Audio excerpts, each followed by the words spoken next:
Dad said. "You're a failure, we don't want you." So I packed my bags quietly. Mom laughed. "Good luck surviving."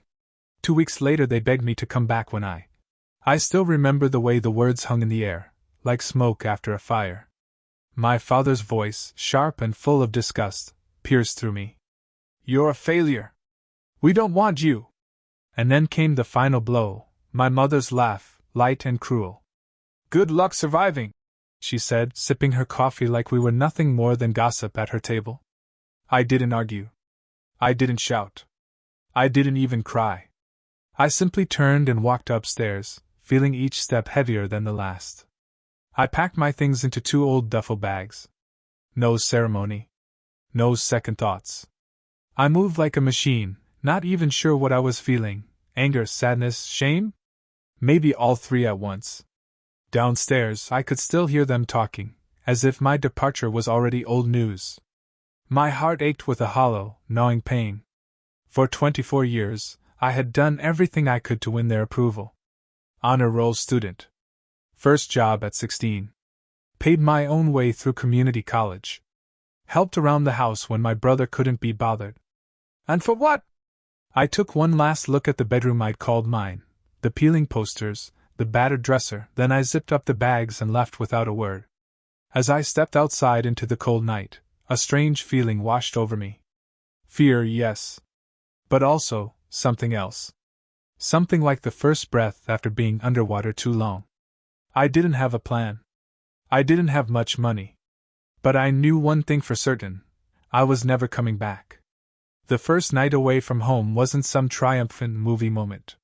It was me, sitting on a cracked vinyl couch in my buddy Nathan's tiny apartment, my duffel bags at my feet, a slice of greasy takeout pizza growing cold in my hand. Nathan had been my best friend since middle school, the kind of friend who didn't ask questions when you showed up at midnight looking hollow-eyed and lost. He just moved a pile of laundry off the couch and said, "Crash here as long as you need, man." I told him I wouldn't stay long. I told him I had it under control. I lied. The next few days blurred together into a gray mess of trying to figure out my next move. I hit the pavement early, resume in hand, wearing my one good pair of shoes that were already starting to come apart at the sole. I applied anywhere that had a "help wanted" sign: hardware stores, fast food joints, delivery services. I wasn't picky. I couldn't afford to be. The money I had stashed, a few $100 from my last paycheck, dwindled faster than I thought. Gas money for interviews. Cheap meals. A new belt when the old one literally snapped during an interview. I could feel the walls closing in, every day a little tighter, a little more desperate. The worst part wasn't the hunger or the exhaustion. It was the shame. Every time I opened my phone and saw my mother's last text, "Good luck surviving," it felt like she was right. Maybe I was a failure. Maybe I really wasn't strong enough. One night, a week into sleeping on Nathan's couch, I overheard him and his girlfriend whispering in the kitchen. "How much longer is he gonna be here?" she asked, not even bothering to lower her voice enough. "I don't know. He's trying," Nathan said, but he sounded tired. I couldn't blame them. I was a shadow in their lives, taking up space, breathing their air. I made a decision right then. I would not overstay my welcome. Even if it meant sleeping in my car, I was going to figure something out. The next morning, I got dressed in my last clean shirt, took a bus downtown, and sat on the curb with my backpack until the sun was high. I must have looked like every other lost kid out there, invisible to the suits and skirts rushing past. That's when it happened. That's when everything changed. An older man in a worn blazer and scuffed boots stopped in front of me. "Waiting for something?" he asked, squinting down at me. I shrugged. "Waiting for a break, I guess." He laughed, a dry, tired sound. "Aren't we all?" Then he reached into his pocket, pulled out a card, and handed it to me. "Come by this address tomorrow. Early. Tell them Mitch sent you." Before I could say anything, he was already walking away, blending back into the city crowds like he'd never been there at all. I looked down at the card. It wasn't fancy, just a plain white rectangle with the words, "Harrison and Sons, Custom Woodworks." It didn't seem like much. But it was a direction. A sliver of hope. And in that moment, that was enough. I barely slept that night. My mind was a whirlwind of what-ifs. What if it was a scam? What if it was some dead-end job moving crates in a basement? What if it was nothing at all, just a stranger's empty promise? But when morning came, I was already out the door before Nathan and his girlfriend even woke up. I took the earliest bus I could find, standing the whole ride because every seat was packed with people who looked just as tired and desperate as I felt. The address on the card led me to the outskirts of the city, a battered industrial strip full of forgotten warehouses and gravel parking lots. Harrison and Sons didn't look like much from the outside. Just a squat red brick building with peeling paint and a flickering neon sign that buzzed weakly in the morning air. But inside, the smell hit me first. Sawdust. Oil. Honest work. The place was alive with noise, the buzz of table saws, the rhythmic thunk-thunk of hammers, the scrape of sandpaper against wood. Men in denim overalls moved with purpose, crafting things with their hands, real things, things that would last longer than any of us. I stood just inside the doorway, feeling completely out of place in my second-hand dress shoes and threadbare jacket. After a few awkward minutes, a tall man with silver hair and arms like tree trunks spotted me and walked over. "You Mitch's kid?" he asked, his voice rough but not unkind. I nodded. "He gave me this." I held up the card like it was a badge. The man grunted. "Name's Walter Harrison. You want work, you'll get it. Not pretty work, not easy work. But it's honest. You game?" There was no interview. No references. No background checks. Just one question, "Are you game?" And I was. God help me, I was.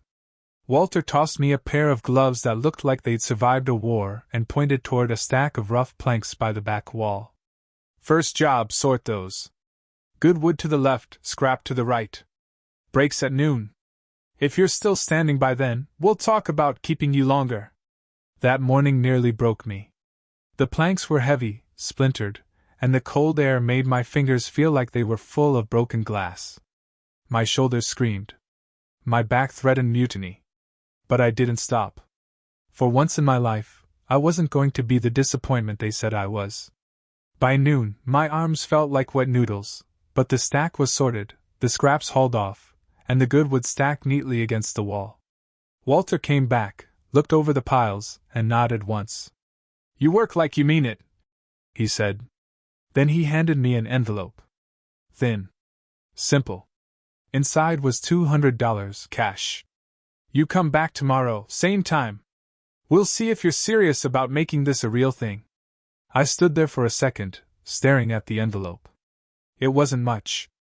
But after everything, after feeling worthless and unwanted and disposable, it was more than money. It was proof. I wasn't a failure. I wasn't who they said I was. I was something else, something stronger. That night, I walked back into Nathan's apartment a different man. I bought groceries, real groceries, not just ramen and canned soup. I gave Nathan some cash for letting me stay.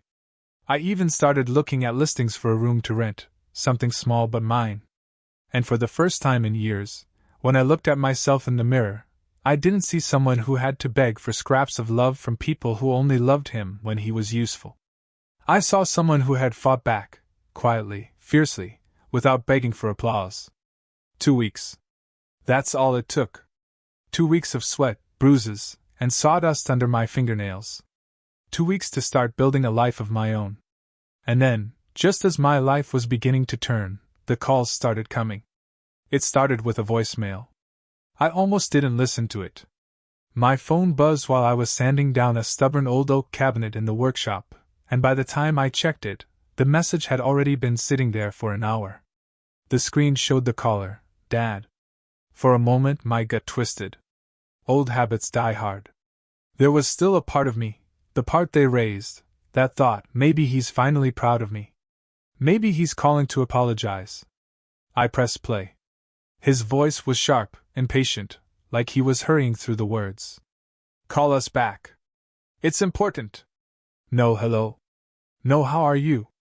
Just an order barked out like I was still the boy they could command.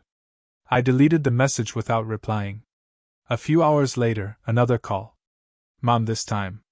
I didn't answer, but I watched the voicemail transcribe itself on the screen. Jason, sweetheart, we need to talk. Things are complicated. We need you at home. It's not the same without you.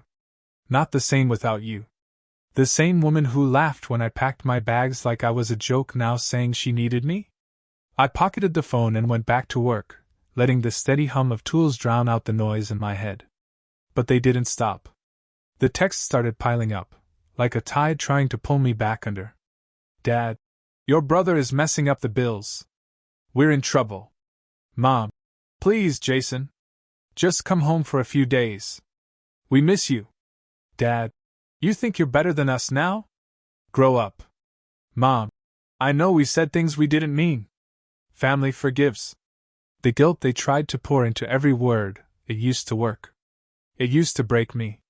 But not anymore. I wasn't the boy who needed their approval like oxygen.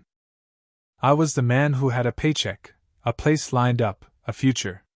A future they had no part in building. A week after the calls started, Nathan caught me tossing my phone onto the couch with a scoff. You okay, man? He asked, setting down a box of pizza he'd grabbed for dinner. I shrugged. Parents are desperate now. Guess their failure was more useful than they thought. Nathan gave a low whistle. Man, you should make them sweat. Let them see how it feels to need someone who's done with them. I didn't answer right away. Part of me, deep down, still wanted to walk into that house, stand tall, and see their faces when they realized they didn't hold the chains anymore. But a bigger part of me knew, I didn't owe them that. Not a confrontation. Not a performance. Not a single second more of my life. They wanted me back because they were sinking. Not because they loved me. Not because they missed me. Because they needed what I could give. And I was done being their safety net. So I made a decision, clear, cold, final. The next morning, I sat at the kitchen table in Nathan's apartment, pulled out my phone, and typed one text to my parents. It wasn't angry. It wasn't emotional. It was surgical. You said I was a failure. That you didn't want me. I listened. Don't call again. Good luck surviving. And then I blocked them. I put the phone down, leaned back in the chair, and just breathed. For the first time in my life, I wasn't waiting for their permission to live. I had given them exactly what they asked for. And it felt incredible. It didn't take long for the news to reach me. Small towns have a way of spreading rumors faster than wildfire. A guy from the workshop, Dale, came in one morning chuckling to himself. You hear about the Hendersons? He said, wiping sawdust off his hands. I froze. That was my family's last name. What about them? I asked, keeping my voice casual. Dale shrugged. Word is they're drowning. House is half in foreclosure. Your brother flunked out of community college.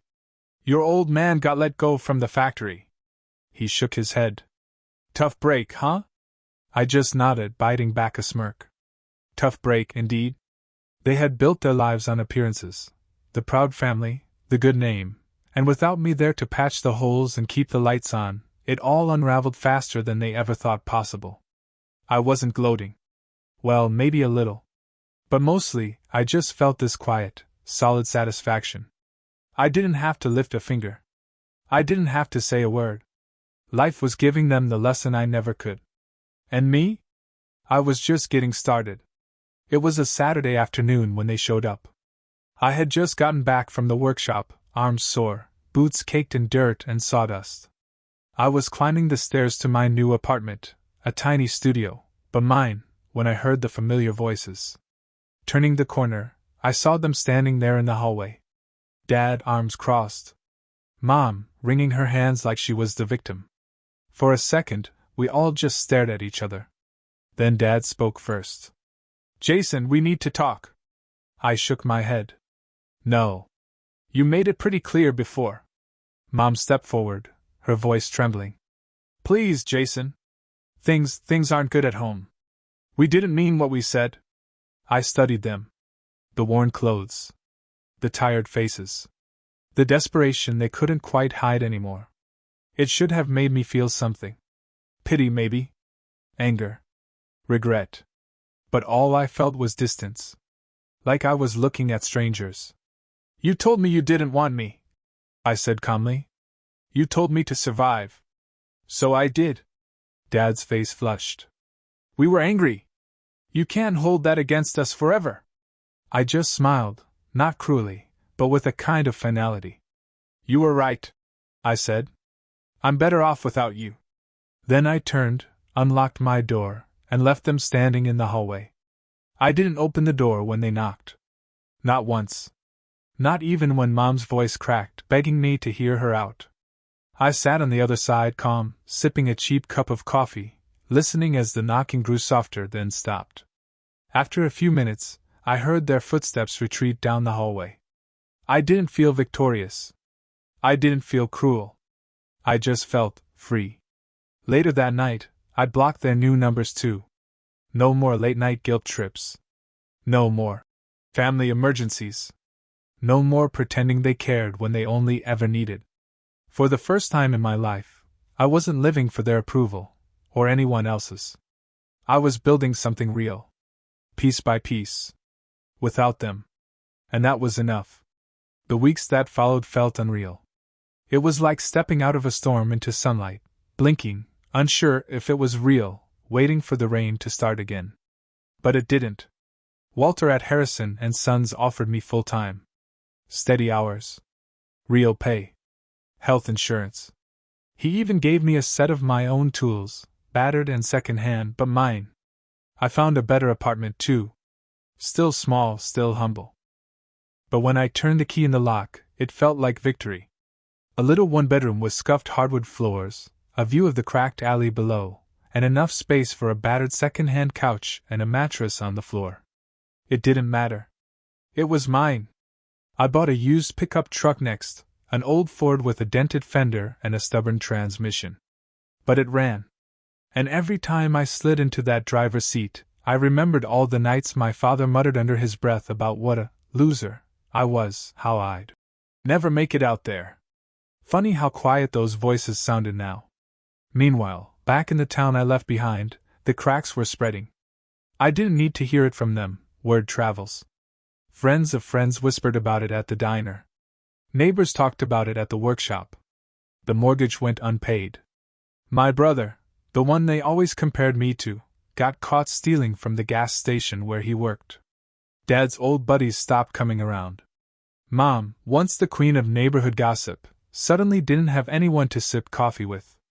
Their castle was crumbling. And they had no one left to blame but themselves.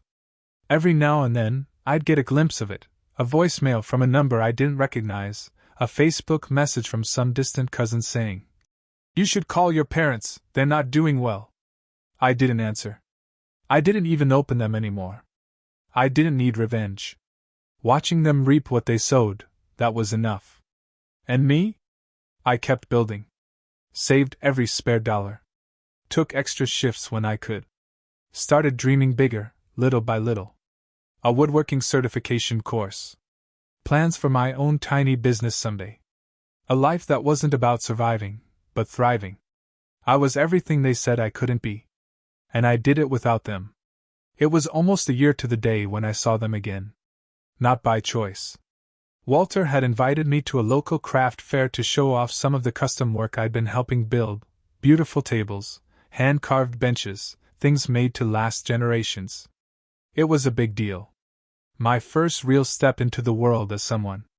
I was setting up the booth, hammering in a sign that read, Harrison & Sons Custom Woodworks, when I caught sight of them across the street. Dad, stooped and older than I remembered. Mom, thinner, the sharpness in her face dulled into something almost desperate. They didn't notice me at first. They were too busy arguing about something, Mom's hands fluttering wildly, Dad scowling at a battered envelope he was waving around. Even from a distance, they looked small. Not the towering figures of my childhood. Not the people whose approval I'd once lived and died by. Just two tired, bitter people in a crowd that had moved on without them. Walter came up beside me, clapping a heavy hand on my shoulder. "You ready for today, kid?" he asked. I looked at him, at the man who gave me a shot when no one else would, and smiled. Yeah, I said. I'm ready. For a second, I thought about walking over there. I thought about throwing their words back in their faces, about making them see me, really see me. But then I realized I didn't need to. I didn't owe them a confrontation. I didn't owe them a single second more of my life. I had already won. So I turned away. I focused on my work. I shook hands with customers, answered questions, and stood tall behind the display of tables and chairs my hands had helped build. That night, when the fair ended, I locked the cash box with a grin. I'd made more money in one day than I used to make in 2 weeks back home.